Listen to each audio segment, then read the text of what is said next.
आज समाज की परिस्थितियों को गहराई से आंकलन करने की जरूरत है कि जिस समाज में हम रह रहे हैं हम अपने अतीत को भूल जाना चाहते हैं। लोग कहते हैं अतीत को मत याद करो। यदि हम अतीत को भूल जाएंगे तो हम भविष्य का निर्माण कर ही नहीं सकेंगे। वही तो हमारी ताकत है। हमारे अतीत से जो हमें ताकत मिलती है, जो ऊर्जा मिलती है, वही हमें रचनात्मक कार्य करने की सामर्थ्य देती है। अतीत को याद करके हम उग्रता से नहीं भरते, हम चेतना से भर जाते हैं। चेतना का संचार होता है और हमें स्मरण होता है कि जो अतीत में हुआ वो वर्तमान में ना हो, इसको हम किस प्रकार से बचा सकते हैं। हमें लंबी गुलामी के कालखंड से उभर करके समाज के बीच खड़े हुए हैं। मुगलों का साम्राज्य जो आज भी कोई भुला नहीं पाया, भले उन्होंने गलत करते हुए भी अपने सत्य को स्थापित करने की कोशिश की, मगर सनातनियों ने पीढ़ी दर पीढ़ी उस चीज़ को स्मरण सतत कराए रखा कि मुगलों ने कितना अत्याचार हमारे इस देश पे किया था, किस तरह बहन बेटियों की इज्जत को तार तार किया था, किस तरह जिंदा लोगों को जला दिया जाता था, किस तरह एक एक जगह गांव के घेर करके लोगों को मार डाला जाता था, बहन बेटियों की इज्जत लूटी जाती थी, किस तरह उन्हें धर्म परिवर्तन करने के लिए बाध्य कर दिया जाता था। ये सब कुछ हम देख चुके हैं। और ये कुछ देखने के बाद भी अगर हमारे अंदर की इंसानियत नहीं जागती, हमें अपने कर्तव्य का कर्तव्य बोध नहीं होता, तो आगे आने वाला समय पुनः उस दौर से गुजरेगा। अगर आपके दौर से नहीं तो आपके बच्चों के दौर से गुजरेगा, जब वही जिहादी मानसिकता के लोग आपके बहन बेटियों की इज्जत लूट रहे होंगे, आपके बच्चों का गला काट रहे होंगे। क्योंकि वो परिस्थितियां चारों तरफ समाहित हैं। ऐसा कोई जिला शेष नहीं है, ऐसी कोई तहसील शेष नहीं है जहां पर कोई न कोई जिहादी मानसिकता के लोग अपनी जड़ें जमाए न बैठे हो। मैं हिंदू मुसलमान की बात नहीं करता, मैं जितना अपने धर्म का सम्मान करता हूं उतना इस्लाम धर्म का सम्मान करता हूं। मगर आज इस्लाम धर्म के अनुयायी 75% जिहादी मानसिकता के बन चुके हैं। मैं 25% लोगों का सम्मान करता हूं। जो सत्य है वह कहने के लिए हर मंचों से बाध्य होना ही पड़ता है। आज इस देश को भी वो गजवाए हिंद करना चाहते हैं, उसके लिए चारों तरफ से उसी तरह का जाल बुना जा रहा है जिससे हमारा समाज अज्ञानता में जीवन जी रहा है। इसलिए आपके समाज को वही चीज़ पढ़ाया गया है। आज़ादी के बाद भी वैसा ही ज्ञान दिया गया है कि बस सहते रहो, सहनशीलता का जीवन जियो। हिंदू सहनशील होता है, गंगा जमुनी तहजीब को पालन करने वाला होता है। और वह लोग धीरे धीरे अपना जहाँ पर भी अपने जड़ों को मजबूत करते चले जा रहे हैं, वहाँ से हिंदुओं को पलायन करना पड़ रहा है। कितने क्षेत्रों से आप लोगों को जानकारी मिलती है, फिर भी आपकी अंतरात्मा कभी धिक्कारती नहीं आपको कि इन परिस्थितियों में हमारा कर्तव्य क्या है। जिहादी मानसिकता के लोग किस तरह अपनी जड़ें जमाते चले जा रहे हैं। आज हिंदुस्तान में भी एक हिस्सा पाकिस्तान और बांग्लादेश के 2 हिस्से दे देने के बाद भी आज भारतवर्ष में अनेकों मिनी पाकिस्तान बन गए हैं। लोग हिंदुओं के पक्ष में बोलने में अपने आप को अपराध बोध महसूस करते हैं और मुसलमानों के संरक्षण में खड़े होने से वो सोचते हैं जैसे हमने बहुत बड़ी एक सफलता हासिल कर ली। अपने आप को सोचते हैं हम सही विचारधारा के लोग हैं और हिंदुत्व की बात करना एक अपराध के श्रेणी में माना जाने लगा है। क्योंकि वह इसलिए माने जाने लगा है कि आज हिंदू संकुचित होता चला जा रहा है। 90% वैसे वातावरण में ग्रसित हो चुके हैं। गहराई से इन बिंदुओं को विचार करने का प्रयास करना ये सहज बातें नहीं हैं जिनको मुझे उठाना पड़ रहा है। इसलिए मैंने संगठन भक्ति मानव कल्याण संगठन का गठन किया है कि आप उन दृश्यों को पहले देख चुके हो या याद करते रहो, नहीं तो बांग्लादेश को अभी देखो, सीरिया वगैरह को देखो, अन्य देशों को देखो कि किस तरह कत्ल किया जाता है, किस तरह जला जला के छोटे छोटे बच्चों को मारा जाता है, किस तरह मंदिरों को तहस नहस किया जाता है, किस तरह बहन बेटियों की इज्जत लूटी जा रही है। आज अपने सामने बांग्लादेश में देख लो। आज़ादी के बाद हिंदुस्तान में ही यहाँ न मालूम कितने दंगे हुए। संभल का दंगा हुआ जहाँ सैकड़ों लोगों को जिंदा जला दिया गया था। ये 77-78 की बातें हैं, कहीं बहुत पुरानी बातें नहीं हैं, आज़ादी की बाद की बातें हैं। मगर क्या जिहादियों को, इस तरह के जलाने वालों को सजा दी गई? नहीं दी गई।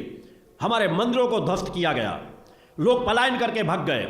इस तरह अनेकों क्षेत्रों से पलायन कर करके लोग भाग गए, मगर समाज जागा नहीं। क्योंकि समाज, हिंदू समाज इतना स्वार्थी, अगर मैं सब संबोधन करूँ तो कोई गलत नहीं, इतनी स्वार्थता में घिर चुका है कि उसे अपने पूर्वजों का भी एहसास नहीं है कि हमारे पूर्वज किस तरह मान सम्मान का जीवन जीते थे। और किस तरह का उनका पहले जीवन सुखी रहा करता था। हर समाज के लोग एक दूसरे के सुख दुख में साथ देते थे। आज वो परिस्थितियां कहां चली गई? मनुष्य इतना स्वार्थी क्यों होता चला जा रहा है? उन स्थानों को देखो, आज भी वो सैकड़ों सैकड़ों नहीं हजारों मंदिर, जिन्हें एक अंधा भी टटोल करके देख सकता है कि यहाँ पर हमारा कोई धार्मिक स्थान रहा है।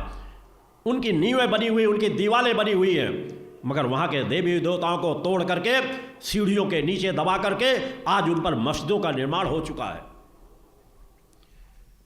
फिर भी हमें कहा जाता है कि आप लोग सहते रहो। कितना सहते जाओगे? आज बांग्लादेश में वो हम सह चुके। बांग्लादेश में जो पहले बना चुके थे मस्जिदें, वो तो बनी ही थी, आज पुनः मंदिर ध्वस्त किए जा रहे हैं। आज वही उसी तरह हिंदुस्तान में अनेकों क्षेत्रों से लोग मंदिरों को छोड़ छोड़ करके अपने भाग रहे हैं। आंकलन करो सभी जगह का, ये सब चीज़ें मीडिया में कई बार नहीं आ पाती। अनेकों क्षेत्रों से लोग पलायन कर रहे हैं। आज अपनी आप यात्राएं नहीं निकाल सकते। कह दिया जाता है ये मुस्लिमों का क्षेत्र है, मुस्लिम बहुत क्षेत्र है, यहाँ से आप यात्रा नहीं निकाल सकते हो। अपने देश में ही एक समाज से बैगिरफ्त हमको कराया जाता है। हर यात्राओं में पथराव होता है, दंगे किए जाते हैं, लोगों को जला दिया जाता है, लोगों को मार दिया जाता है। शाहीन बाग का दंगा हो, दिल्ली का दंगा हो, ये सब चीज़ आप लोग देखते रहते हो। उसके बाद सजगता नहीं आएगी तो किस तरह का आगे आपके बच्चे जीवन जिएंगे? क्या होगा उनका भविष्य? और आज भी उन परिस्थितियों पर अनेकों लोग कहते हैं कि बस और किसी मंदिर मस्जिदों पे मत देखो, वहाँ पे मत जाओ। मेरे द्वारा हर मंच से कहा जाता है कि हमें हर उस स्थान को देखने की जरूरत है जहाँ पर हमारे हजारों हजारों लाखों लाख हिंदुओं का कत्ल किया गया, पूर्वजों का कत्ल किया गया, मंदिरों को ध्वस्त किया गया। अगर हमारे उन मंदिरों पे अवशेष नजर आते हैं, स्पष्ट मंदिर नजर आते हैं, तो कानून बनना चाहिए कि वो मंदिर पुनः हिंदुओं को वापस मिले। और ये हिंदुओं के लिए, इसलिए इस्लाम धर्म की भी रक्षा होगी, क्योंकि इस्लाम धर्म में स्पष्ट है कि किसी तोड़कर मंदिर पर बनाई गई मस्जिद पर नमाज को खुदा कभी कबूल नहीं करता, प्रार्थना को कभी खुदा कबूल नहीं करेगा अगर ऐसी जगहों पर बनाई गई हैं। तो मुसलमान भाइयों को भी समझना चाहिए कि वहाँ लीपा पोती न करके आप सैकड़ों हजारों मस्जिदें बनाओ, कोई आपत्ति नहीं है, निर्विवाद जगहों पर बनाओ, मगर जहाँ स्पष्ट नजर आता है जो क्षेत्र के क्षेत्र हमारे धार्मिक स्थल हुआ करते थे, सैकड़ों सैकड़ों मंदिर जहाँ एक एक स्थान पर बने रहा करते थे, जो तपस्थलियाँ थी, देवालय थे, जहाँ पर शिवालय बने हुए थे, आज भी वो स्पष्ट नजर आ रहे हैं। और उनकी भी मांग के लिए कहा जाता है हिंदुओं को आवाज़ न उठाएं। मक्कारों ने ऐसे कानून बना दिए कि जो जैसी स्थिति वैसी रहेगी, जबकि आज़ादी के बाद जब हमने आधा देश किसी को दे दिया उनकी धर्म के आधार पर, तो जो हमारा शेष बचा था वहाँ कानून तो ये बनना चाहिए था कि जो भी धार्मिक स्थल, चूँकि हम गुलामी के कालखंड के बाद आज़ाद हुए थे, मुगलों की गुलामी फिर अंग्रेज़ों की गुलामी, तो आज़ादी का तात्पर्य केवल अपने आप को आज़ाद करा लेना नहीं, हमें अपनी आज़ादी से पहले अपनी धार्मिक केंद्रों को आज़ाद कराना, वह हमारी आज़ादी कहलाती। जब हमारा हर धार्मिक केंद्र आज़ाद होता, हमारी देवी देवता आज़ाद होते। आज अगर हमारे देवी देवता उनके खंडरों के नीचे दबे पड़े हुए हैं, उन सीढ़ियों पर वो पैर रख करके जाते हैं, जहाँ शिवालय बने हुए हैं वहाँ पर वो वजू खाना बनाए हुए हैं, हाथ पैर धुलते हैं, थूकते हैं, पेशाब करते हैं, और हिंदू समाज को कहा जाए शांति से सहते चले जाओ, तो शांति से कब तक पीछे सहते चले जाओगे? आज़ादी किस लिए बनी है? आज़ादी इसलिए मिली है, लोकतंत्र इसीलिए है कि वो कानून बनाए जाएं, जो गलत उसे सही किया जा सके, मगर आज उस दिशा में कोई ध्यान नहीं दिया जाता।